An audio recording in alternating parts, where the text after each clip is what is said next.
Merci d'être venu.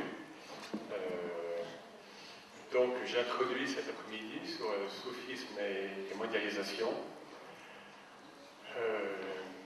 Donc, un croisement, une dialectique entre deux thèmes qui peut paraître a priori surprenante, puisqu'on considère, on pourrait considérer que le soufisme est une discipline traditionnelle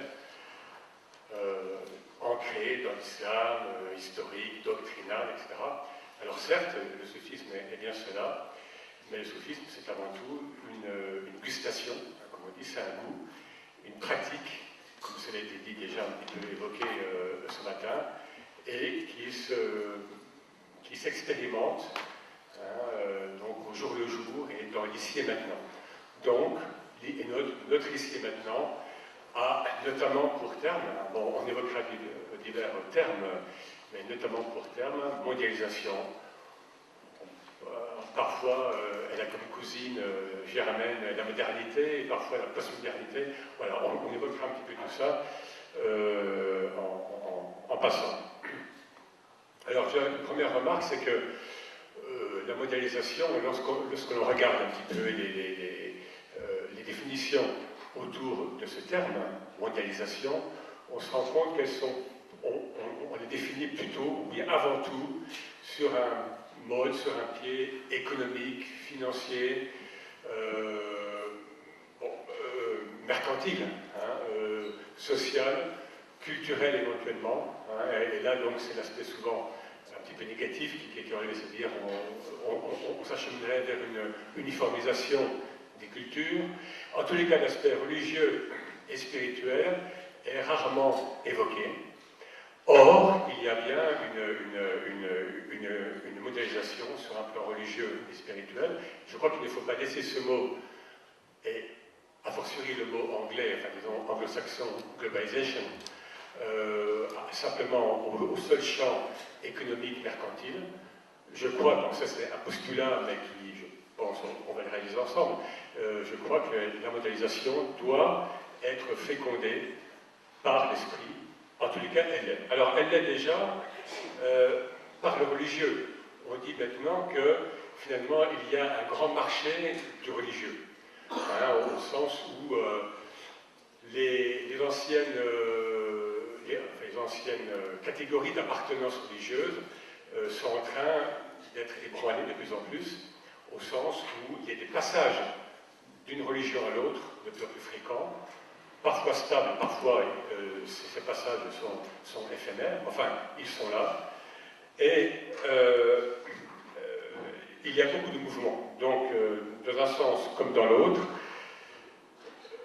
Alors, par petite boutade, disons, je reprends le terme de marché de religieux.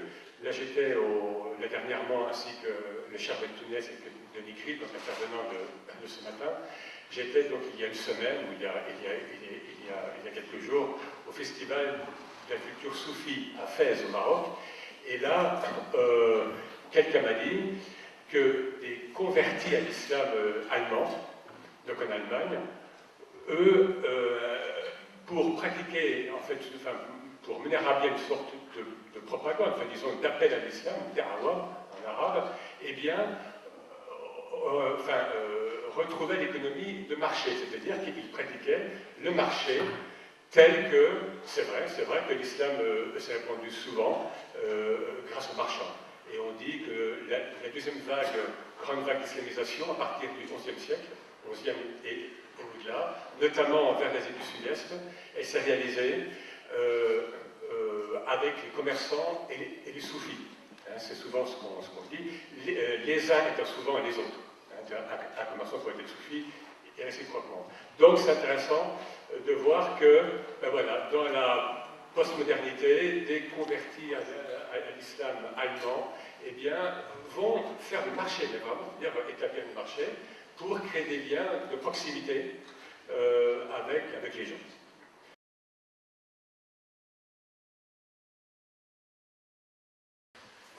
En cours d'écriture, on s'est dit, mais tiens, en fait, ce que nous sommes en train de faire était inconscient, mais nous sommes en train de réfuter la fameuse thèse de Samuel Huntington sur le clash ou le conflit des civilisations. Et c'est comme ça que ni lui ni moi, ni Emmanuel Todd ni moi, mais c'est l'éditeur, a eu l'idée intelligente de l'appeler le rendez-vous des civilisations. Donc c'est un peu de ce... Est-ce qu'on est dans une situation de conflit de civilisation ou de rendez-vous des civilisations dont je vais vous parler? Pourquoi le sujet est d'actualité? Le livre de Samuel Huntington et l'article qui l'a précédé, qui est paru dans la fameuse revue Foreign Policy, la fameuse revue américaine Foreign Policy, ont maintenant plus de 15 ans. Mais n'empêche que la thèse de Samuel Huntington continue à faire beaucoup de dégâts. Beaucoup de dégâts parce que, outre son découpage assez ésotérique en 7 à 8 groupes de civilisations, composés on ne sait trop comment, en fait, le thème principal de l'ouvrage de Huntington, c'est le conflit entre la civilisation occidentale et la civilisation dite musulmane. Il y aurait donc une base civilisationnelle à partir de laquelle les peuples vont se battre.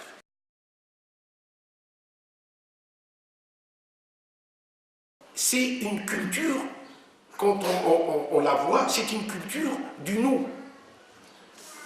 Ce n'est pas une culture du jeu.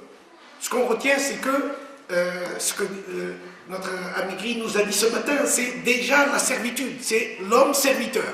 Servir Dieu, c'est servir l'humanité. Et ce qui ressort à travers l'expérience de tous ceux qui ont vécu profondément cette tradition spirituelle. C'est d'abord cette culture du nous, c'est-à-dire intégrer les autres avec soi, c'est-à-dire faire que les autres existent en même temps que nous existons, c'est-à-dire passer de la culture du jeu, de la culture pyramidale, de la culture narcissique, où je suis le plus puissant, le plus intelligent, la civilisation la plus évoluée, etc., etc. Donc le barbare c'est l'autre, toute cette culture qui nous amène à cet égocentrisme, et Dieu sait s'il existe partout, et on ne peut pas seulement le mettre uniquement que dans l'optique ou la vision de l'Occident, mais il est aujourd'hui, il est chez tout le monde. C'est la culture du jeu, le jeu moi, ça existe individuellement comme collectivement. Et souvent, les torts et tous les nuisances nous viennent justement de cette culture narcissique du jeu. Et le tasawwuf, en tant que tradition spirituelle, viennent enfin essayer de nourrir notre conscience à cette réalité unitaire, à cette réalité du principe de l'unicité. Vous êtes tous d'Adam, disait le prophète, et Adam est de terre. Vous êtes tous d'Adam et Adam est de terre. Et ça, le soufi essaie de l'appliquer tout simplement dans le comportement qu'il a avec son environnement. Mais votre propre ennemi devient, par ce fait-là, par cette vision-là, un partenaire dans le chemin que vous allez accomplir, un partenaire dans le monde que vous allez construire, un partenaire dans la réalité que vous pouvez toucher, embrasser, comprendre. Donc un partenaire de vie. Même celui que vous repoussez, même celui que vous n'aimez pas, eh bien, il devient partenaire et vous êtes obligé de l'intégrer à votre cercle de vie. Nous avons besoin autant de ceux qui nous aiment que ceux qui ne nous aiment pas. Et il y a une maxime de Sidna Ali, le gendre du prophète, et le 4e khalif de l'islam, qui disait « On a autant besoin d'amis que d'ennemis ». Alors on lui a dit pour les amis, on est d'accord, mais pour les ennemis, comment peut-on avoir besoin d'ennemis? Parce qu'il a dit votre ennemi va s'attacher avant toute chose à critiquer vos défauts. Il va chercher vos faiblesses, vos défauts. Alors que votre ami, même quand il voit vos défauts, il les cache, il les laisse passer. Donc votre ennemi est quelque part un bon médecin, un psychiatre en quelque sorte, qui va vous aider à mieux vous améliorer.